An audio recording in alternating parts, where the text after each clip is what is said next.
I'm going to be sick.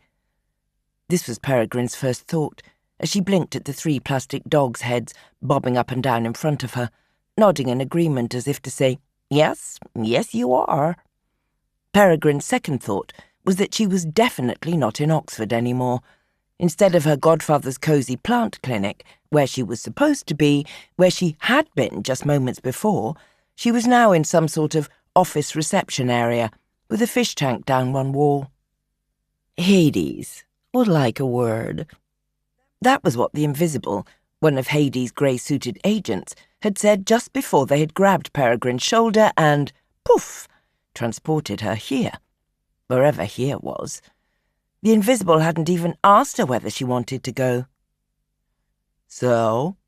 A man with a droopy-eyed chihuahua on his lap raised his eyebrows at Peregrine. What are you in for? Peregrine held the back of the beige leather seat to steady herself. Daphne here.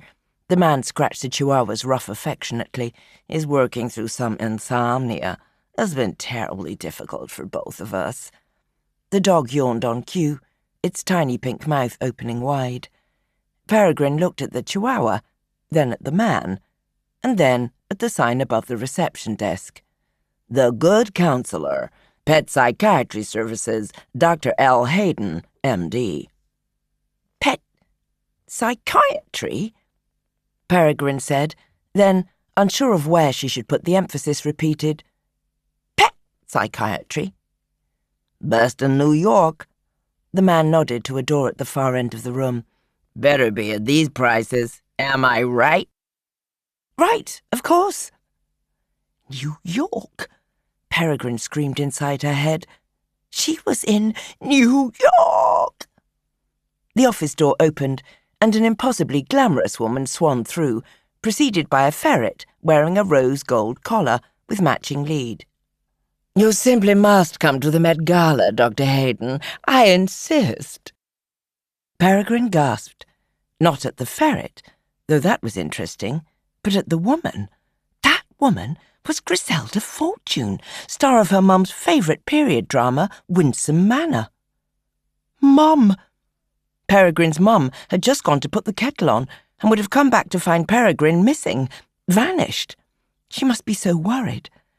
Peregrine's hand flew to where her coswatch would usually be on her wrist, except that it wasn't there.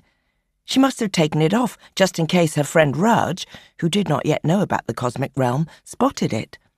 Raj had left the plant clinic less than an hour ago, right after Peregrine had blown out the candles on her birthday cake and made her wish. Peregrine winced at the memory, still fresh. You do not know yet who you are. Those words had haunted Peregrine throughout this whole cosmic adventure, and when she'd closed her eyes and breathed in the sweet smell of strawberry icing, they'd appeared once more in her mind. I wish I knew, she'd thought as she inhaled. I'm ready. I want to know who I am. I want to know what I can do. The flames had turned to wisps of smoke, and for a moment it appeared that nothing out of the ordinary had happened.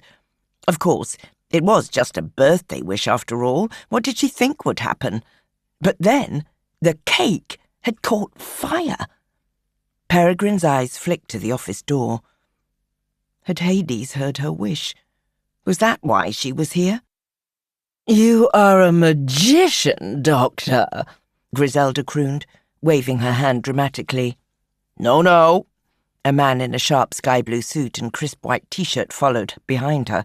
Not a magician, I can assure you. He smiled as he leaned against the doorframe. Something much more interesting than that. Dr. Hayden. Hades. The thought was smoke in Peregrine's brain, ungraspable and grey. She had seen Hades in statue form when she'd been in the Underrealm, but that had been 10 metres high and carved in obsidian. This man was much shorter than that. And what was he doing here? The fish in the tank flashed blue as their scales caught the light, making Peregrine blink to clear her vision. Shall we?